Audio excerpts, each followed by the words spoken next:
Welcome students, happy nature 01।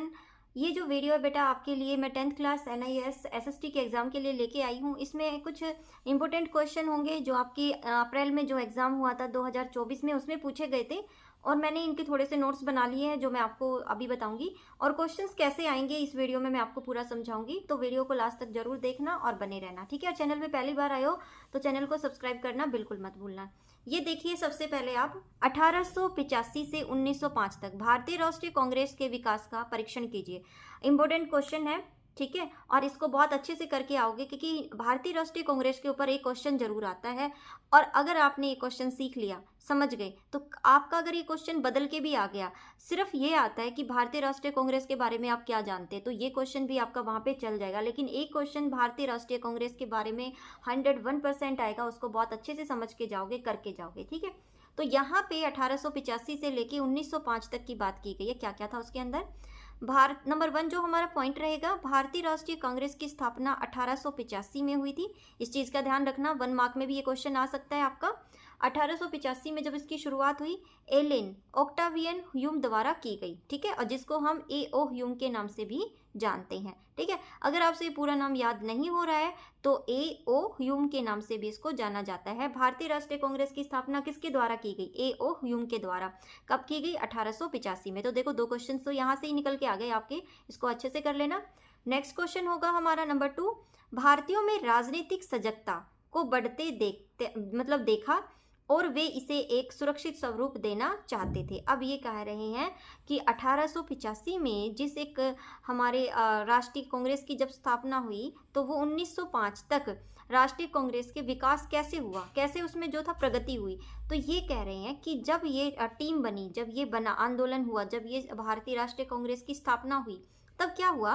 भारतीयों में राजनीतिक सजगता, सजगता का मतलब कि जो राजनीति है उसके प्रति लोग जो है वो जागरूक होते दिखाई दिए और एक सुरक्षित स्वरूप देना चाहते थे, ताकि लोगों को एक अच्छा स्वरूप मिले, एक अच्छी शिक्षा मिले, ठीक है। नंबर 2। नंबर 3, इनके नेताओं का ब्रिटिश सरकार और उसके न्याय में पूरा विश्वास था। जब ये आई ना, तो क्या कहते हैं, इनके जो नेता थे वो क्या चाहते थे कि जो अंग्रेज हैं वो जो है, ब्रिटिश जो सरकार है, उनमें पूरा विश्वास रखते थे। तब तक उनमें ये था नहीं कि हम युद्ध करेंगे, लड़ेंगे या अपना हक लेंगे। तो ये कह रहे थे कि तब तक उन्हें पूरा विश्वास था कि अगर हम अपनी बात को रखेंगे तो ये जो है हमें हमारा देश देंगे और यहाँ से चले जाएंगे, ठीक है। और आगे चलते हैं। नंबर 4, इन उदार नेताओं में सबसे प्रसिद्ध जो थे फिरोज शाह मेहता, गोपाल कृष्ण गोखले, दादा भाई नौरोजी, रास बिहारी, बदरुद्दीन तैयबजी इत्यादि थे, ठीक है। तो ये किस में विश्वास रखते थे?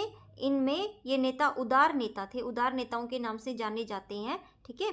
उसके बाद 1805 से 1905 तक भारतीय राष्ट्रीय कांग्रेस का बहुत संकीर्ण सामाजिक आधार था, ठीक है। यानी कि संकीर्ण का मतलब होता है जो मतलब फैला हुआ था।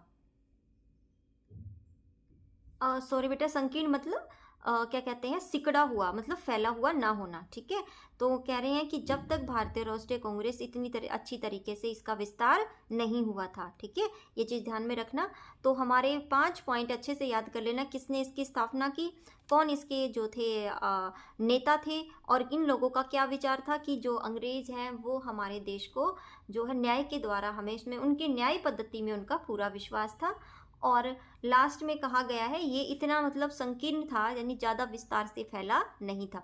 तो ये 5 पॉइंट आप अच्छे से याद करना। अभी हम नेक्स्ट चीज़ पे जाते हैं, नेक्स्ट क्वेश्चन पे जाएंगे, उसमें क्या पूछा गया है।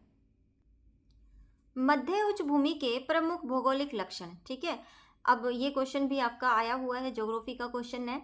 मध्य उच्च भूमि, ठीक है, के प्रमुख भौगोलिक लक्षण, यानी कि भूमि के कुछ लक्षण बताने क्या है। इसका विस्तार नर्मदा नदी से उत्तरी मैदानों के मध्य है। ये जो नदी, मतलब ये जो जगह है, ये कहाँ पे है, इसका जो विस्तार है कहाँ है? कहते हैं कि नर्मदा नदी से उत्तरी मैदानों के मध्य में इसका विस्तार है। अरावली पर्वत, मालवा पठार और छोटा नागपुर पठार आदि मध्य उच्च भूमि के हिस्से हैं, ठीक है। अगर ये क्वेश्चन है कि ये क्या है इसके अंदर मध्य उच्च भूमि में, तो आप बता देना। पहले तो नर्मदा नदी के उत्तरी मैदानों में है, दूसरा ये सारा हिस्सा इसके अंदर आता है। बेतवा, चंबल, केन, नर्मदा आदि प्रमुख नदियां हैं, इसकी जो नदियां हैं ये सारी नदियां हैं। अरावली पहाड़ियों की सबसे ऊंची चोटी गुरु शिखर भी यही स्थित है। ठीक है, कि जो सबसे ऊंची चोटी है गुरु शिखर वो भी यहीं पे सम्मिलित है। समझ आ गया? तो हमारा ये क्वेश्चन 4 लाइन का था और इसको याद करके जरूर जाओगे ताकि आपको पता भी चले कि एग्जाम में कैसे क्वेश्चन आएंगे। चलो हम नेक्स्ट क्वेश्चन देखते हैं। आगे एक क्वेश्चन और देख लेते हैं। दक्कन के पठार की प्रमुख भौगोलिक लक्षण। ठीक है, अब आपको समझ नहीं आएगा ये क्वेश्चन की क्या पूछ रहा है, मैं आपको बता देती हूँ। दक्कन के पठार, पठार क्या चीज़ है? यहाँ पे देखो, जमीन से ऊंचा भाग जो चोटीनुमा नहीं होता। ठीक है, दक्षिण में होने के कारण उसका नाम जो है दक्कन पठार पड़ गया है और इसका आकार क्या होता है? त्रिभुजाकार होता है। तो ये दक्षिण में होने के कारण इसका नाम दक्कन है। ठीक है, और ये त्रिभुजाकार होता है। आपने देखा भी होगा अपने इस पेपर में या बुक्स में कि कुछ पठार ऐसे होते हैं जो त्रिभुज आकार में होते हैं, उन्हीं की बात कर रहे हैं। और भौगोलिक होता है कि वहाँ का जो इन्वायरमेंट है, किसकी स्थिति है, वो कैसी है। ठीक है, दक्कन के पठार में काली मिट्टी के क्षेत्र डेक्कन ट्रेप के रूप में जानी जाती है।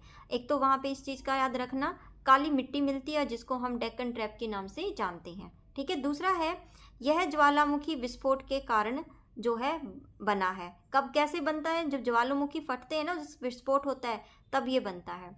मध्य उच्च भूमि से दक्कन पठार एक भ्रंश से, मतलब भ्रंश का मतलब होता है टूटा हुआ हिस्सा अलग है। ठीक है, कि मध्य उच्च भूमि से, जो उच्च भूमि है, जो बीच की मध्य उच्च भूमि है, तो दक्षिण का पठार एक टूटा हुआ अलग हिस्सा है।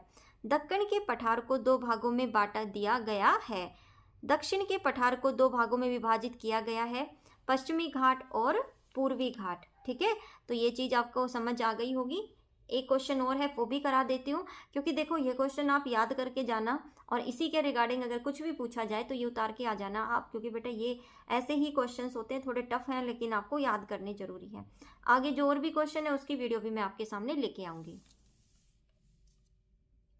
वहाबी आंदोलन की विशेषताएं। ठीक है, इस आंदोलन के जो थे नेता थे राय बरेली के सैयद अहमद बरेलवी थे, इसको याद रख लेना।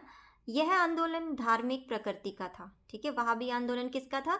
धार्मिक प्रकृति का। कुछ स्थानों पर इसने वर्ग संघर्ष का रूप भी ले लिया था। ठीक है, यानी कि छोटे छोटे ग्रुप जो थे उन्होंने यहाँ पे संघर्ष किया था।